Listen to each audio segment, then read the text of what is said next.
सवाल ये कि क्या सरकार ने वाकई काले धन वालों के लिए 50-50 योजना शुरू कर दी। विजय सरदाना हमारे साथ हैं, अर्थशास्त्री हैं, डॉक्टर अजय कुमार कांग्रेस से हमारे साथ हैं, नीरज कुमार हमारे साथ जेडीयू से हैं, श्रीकांत शर्मा हमारे साथ बीजेपी से हैं। ब्रेक के पहले डॉक्टर अजय कुमार, बात हमने आप पर छोड़ी थी, आप अपना पक्ष रख लें, उसके बाद मैं विजय जी से सवाल पूछूंगा। बोलिए डॉक्टर अजय कुमार। देखिए रोहित जी, अब चिंता की विषय क्या है कि अभी वर्तमान में भारतीय जनता पार्टी की सरकार है केंद्र में, और लगातार ये रिपोर्टें आ रही हैं। जैसे श्रीकांत जी से ये अनुरोध करूंगा कि भारतीय जनता पार्टी ने जो है सितंबर अक्टूबर महीने में पूरी तरह से जमीन खरीद लिया कैश के माध्यम से। तो ये तो एक तो देश के सामने जो है कम से कम ये सरकार स्पष्ट करे कि क्या सच्चाई क्या है, क्योंकि पूरी तरह से हर जगह ये अफवाह है। दूसरी बात है कि रोहित जी, और आप एक वेल रिसर्च्ड एंकर हैं, तो आपको भी जानकारी होगी कि अक्टूबर महीने में 5 लाख करोड़ जो है कि डिपॉजिट जो है पिछले महीने से ज्यादा 5 लाख करोड़ के आसपास जो है डिपॉजिट जो है बढ़ोतरी हुई थी सभी बैंकों में। अब वित्त मंत्री जी ने कह दिया था कि वो 7 पे कमीशन 7वें वेतन आयोग की जो है वो 7वें वेतन आयोग की जो कुल अगर सब चीज मिलाएंगे तो वो 45,000 करोड़ के आसपास है। अगर आप एडवांस टैक्स भी देखेंगे, जैसे कुछ चैनल में श्रीकांत जी ने, जब श्रीकांत जी और हम लोग साथ में थे किसी बहस में, उन्होंने कहा कि एडवांस टैक्स हुआ था, तो मैंने कहा कि वो भी 45,000 50,000 करोड़ है। तो सब मिला जुला के अभी भी 4 लाख करोड़ के आसपास का जो है उसकी जो अस्तित्व के बारे में उसकी जो सही जानकारी अभी भी सरकार के पास नहीं है। तो एक तो ये है। दूसरी बात क्या है कि लगातार प्रधानमंत्री जी का जो चेतावनी है, ये आखिरी बार, उससे जो जनता की जो सरकार, जो प्रधानमंत्री के शब्दों की जो है जो गरिमा होनी चाहिए थी, जो वजन होना चाहिए था, उस पर जरूर चोट पहुंचा दिया गया है। क्योंकि प्रधानमंत्री जी ने जिस तरह से पहले भी कहे थे कि हम कालाधन के खिलाफ लड़ेंगे, ये आखिरी बार है, अब ये गीदड़ बग की जैसे हो गई स्थिति कि हर वक्त प्रधानमंत्री जी धमकी देते रहते हैं। तो ये, और मैं यही अनुरोध करूंगा कि प्रधानमंत्री जी जैसे इतने सर्वोच्च पद पर है तो शोभा नहीं देती, और देश के लिए भी अच्छा नहीं है और उनके लिए भी अच्छा नहीं है। तो ये 2 महत्वपूर्ण पॉइंट है। आप जल्दी से हम ये कहेंगे कि बहस जो, मैं श्रीकांत जी से ये अनुरोध करूंगा कि सभी विपक्षों आखिरी में संसद में बहस जरूर होनी चाहिए, और ये धारा 56 के अनुसार क्यों नहीं कर लेते हैं कम से कम विपक्ष, क्योंकि सरकार को जो पार्लियामेंट संसद को चलाने का सबसे बड़ी जिम्मेवारी तो सरकार की है, और एक छोटे से विषय पर जो है ये ईगो मान करके जो है उस पर जो है मान नहीं रहे। तो मैं यही अनुरोध करूंगा, श्रीकांत जी एक वरिष्ठ बीजेपी के नेता, अपने पार्टी को ये बात रख ले कि बहस जरूर होनी चाहिए, और इस पर जो है देश को फायदा होगा, पूरी बात जो खुलासा होगी कि क्या क्या गड़बड़ी चल रहा है। और आखिरी में जिस तरह से जो व्यवस्था हुई है विमुद्रीकरण का, कहीं पर भी पैसे नहीं है। अब जो है लाइन कम हो गई, क्योंकि आपने जो निकालने का जो है तरीके जो और मुश्किल कर दिए। पूरी देश में जो है पैसे की जो किल्लत है उसके ऊपर चिंता है, और ट्रांसपोर्ट सेक्टर बैठ गया है। तो वो जो आगे के दिन में जिस तरह से भयावह स्थिति जो उत्पन्न हो रही है मेरा एक सवाल है अर्थव्यवस्था को, अजय जी, आपने कहा पिछले 1 महीने में बैंकों में इतना पैसा आ गया। प्रधानमंत्री ने आज एक बात कही अपनी पार्टी के सारे सांसदों और मंत्रियों से कि लाइए अपना पूरा हिसाब किताब, जितना पैसा आप लोगों ने ट्रांजैक्ट किया है पिछले समय में, उसका हिसाब पार्टी के पास जमा कराइए और पार्टी उसको देखेगी।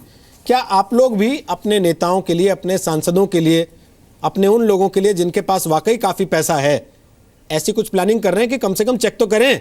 इनमें से भी कोई तो नहीं है जिन्होंने जमा किया जाके? इनको भी तो खबर नहीं थी पहले से। देखिए रोहित जी, आप नहीं एकदम सही है। देखिए एक चीज है, हर एक आदमी, श्रीकांत शर्मा जी हो या कोई आदमी हो, पॉलिटिक्स में हर एक आदमी कम से कम अच्छे राजनीति से संबंध रखने वाले चाहते हैं कि जो है पारदर्शिता है। हमारे कहने का हमारे पार्टी में भी जो है उचित होगा। हम तो जरूर, मुझे पूरा विश्वास है कि पार्टी में भी यह कदम उठाया जा रहा है, अगर कैंडिडेट्स के सिलेक्शन से अच्छे लोग जो डिक्लेरेशन करें और सब स्पष्ट हो। लेकिन सबसे महत्वपूर्ण यहां पर जो शुरुआत है, संपत्ति, जो मंत्रीगण का, विधायक का, सांसद का, सरकारी अफसर का पत्नी और अपना संपत्ति का ब्यौरा जो सरकार उस पर जोड़ नहीं दे रही है। मैं पुराने आईपीएस सरकारी अफसर के नाते कह रहा हूं कि सबसे ज्यादा काला धन जो खपत हो रही है सरकारी नौकरशाही और नेतागण के पास, तो सभी विधायक, सभी सांसद, सभी आईएएस आईपीएस अफसर की पूरी अपने जो है संपत्ति के ब्यौरा और पत्नी का, क्योंकि जब तक पूरे खानदान का जो है, क्योंकि अचानक जो है कोई आईपीएस अफसर जो है शादी से पहले जो है उसके आय का कोई स्रोत नहीं है, और 20 साल में इतना काबिल हो जाता है कि मतलब आप कह रहे हैं कि जिसके लिए आपने 60 साल में कोई मैकेनिज्म खड़ा नहीं किया, नेतागण का हर एक वो ये 60 दिन में करके ले आए पहले, और फिर आप इनकी पीठ थपथपाएंगे। हम अभी चर्चा नहीं रोहित जी, रोहित जी, अभी आज हम चर्चा कर रहे हैं कि किस तरह से इस जो है कालाधन और भ्रष्टाचार के खिलाफ लड़ने के लिए आपने हमसे सुझाव मांगा। बहुत सारे काम हुए, बहुत सारे काम बचा हुआ है। ये सरकार जिस तरह से अपनी पीठ टपका रही है तो कम से कम इतना तो कर ले, आइडियाज तो देना आपका हमारा फर्ज बनता है। ठीक है सर, अब मैं जल्दी से एक आइडिया लेता हूं। यहाँ विजय सरदाना जी मेरे साथ बैठे हुए हैं। विजय जी, जो बातें अजय जी कह रहे हैं और नीरज जी कह रहे हैं कि बेनामी संपत्ति पे अटैक होना चाहिए था, ऐसा होना चाहिए था, वैसा होना चाहिए था।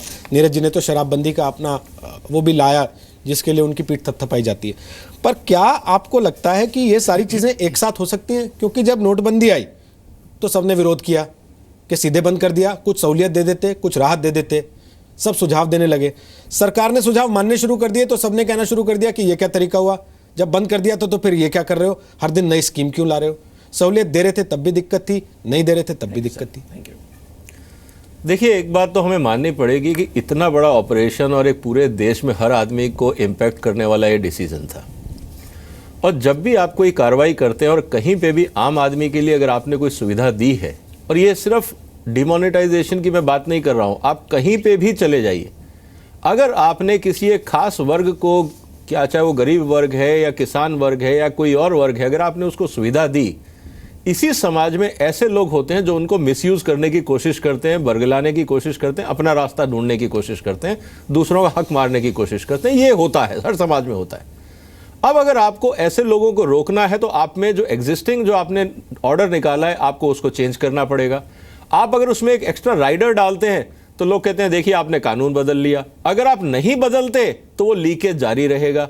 देखिए, आप समझिए कि आप जो सरकार में कानून बनाते हैं, चाहे कांग्रेस रही है, आज जेडीयू का बिहार में जैसे शराबबंदी का कानून है, आप समझिए कि जब भी आप कानून बनाते हैं, हर समाज में ऐसे लोग होंगे जो उस कानून का बाईपास रास्ता ढूंढने की कोशिश करेंगे और आप उसमें कुछ ना कुछ संशोधन करते रहते हैं, अपग्रेड करते रहते हैं ताकि ये चोरी ना हो।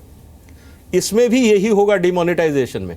जहां भी आप जरा सा लिवरेज देंगे, पूरा ब्लैक मनी वाले लोग उस सिस्टम को मिसयूज करने की कोशिश करेंगे।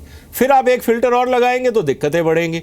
उसको ईज करने के लिए आप कुछ और करेंगे तो लोग कहेंगे आप क्यों डेविएट कर रहे हैं। सर, ये तो आइटरेटिव प्रोसेस है, ये तो चलता रहेगा। आप इस बात को मानिए। एक रूल, एक चीज बना के आप ये कहें कि ये परफेक्ट सिस्टम बन गया, इस दुनिया में ना तो कभी हुआ ना होगा, आगे भी नहीं होगा। क्योंकि लोग क्रिएटिव हैं, चोर भी क्रिएटिव हैं, वो भी रास्ता ढूंढेंगे, सिस्टम में गैप ढूंढने की कोशिश करेंगे। और आप इमरजेंसी नहीं ला सकते, आप मार्शल लॉ नहीं ला सकते कि कोई अपनी कुर्सी से नहीं हिलेगा। ये भी मजबूरी है, आपका कॉन्स्टिट्यूशन भी अलाउ नहीं करेगा। ये आपको फ्लेक्सिबिलिटी कहीं ना कहीं दिखती रहेगी। दूसरी जो सबसे बड़ी बात है, जैसा अजय जी ने भी कहा और नीरज जी ने भी कहा, आज बीजेपी ने एक डिसीजन लिया कि एमएलए एमपीज अपनी बैलेंस शीट साल के जो रिटर्न है वो सबमिट करें या ट्रांजैक्शन सबमिट करें। सर, आज एक निवेदन है आपको, सबको मेरा निवेदन है जनता की तरफ से कि आप पॉलिटिकल सिस्टम को आरटीआई में ले आइए ना। तो जो आप कह रहे हैं कि बिहार में कैश देके जमीन खरीदी, वो भी एक्सपोज हो जाएगी। बीजेपी के किस सांसद ने कितना पैसा कहां ट्रांसफर किया, वो भी एक्सपोज हो जाएगा। तो transparency is the best way to build confidence. आम आदमी अगर आज कॉन्फिडेंस चाहता है पॉलिटिकल सिस्टम पे, तो आप उसको आरटीआई में ले आइए। जैसे ही आप उसको ट्रांसपेरेंट करेंगे, आप देखिएगा कि पॉलिटिकल सिस्टम की इमेज पब्लिक में इंप्रूव होगी, लोग आप पे भरोसा करने लगेंगे। जब उनको पता है कि पॉलिटिशियन ट्रांसपेरेंट है, तो साहब चोर को भी समझना पड़ेगा कि अब उसको बचाने वाला कोई नहीं है। सर, तो सिस्टम सुधरेगा। आपने ऐसी बात छेड़ दी है जिसपे आप बहस करने शुरू करेंगे तो फिर कई घंटे की बहस हो जाएगी, लेकिन आप पार्टियों को एक राय नहीं कर पाएंगे, क्योंकि आज तक इस बात को लेकर पार्टियां एक राय नहीं हो पाई कि हम आरटीआई के दायरे में आए या ना आए। माफी चाहता हूं आप लोगों से, मैं कमेंट जरूर लेना चाहता था श्रीकांत जी और नीरज दोनों से ही, लेकिन समय बिल्कुल इजाजत नहीं दे रहा, हम पहले ही समय से ओवर हैं। तो फिलहाल बहुत बहुत शुक्रिया आप सबका ताल ठोके का हिस्सा बनने के लिए, लेकिन इस उम्मीद के साथ कि केवल बहस नहीं होगी, केवल हंगामा नहीं होगा, कम से कम सदन में कार्रवाई हो, कम से कम देश की संसद के जरिए लोगों के सामने ये बात आए कि बिल में अगर कोई प्रावधान गलत हैं तो उन पर चर्चा हो और सरकार से कम इस बात के लिए सवाल जवाब किया जाए कि आप उन चीज़ों को पीछे कर लीजिए, उनको हटा लीजिए। और अगर ऐसा कुछ नहीं है तो फिर सांसदों को सदन के अंदर हो करना शोभा नहीं देता।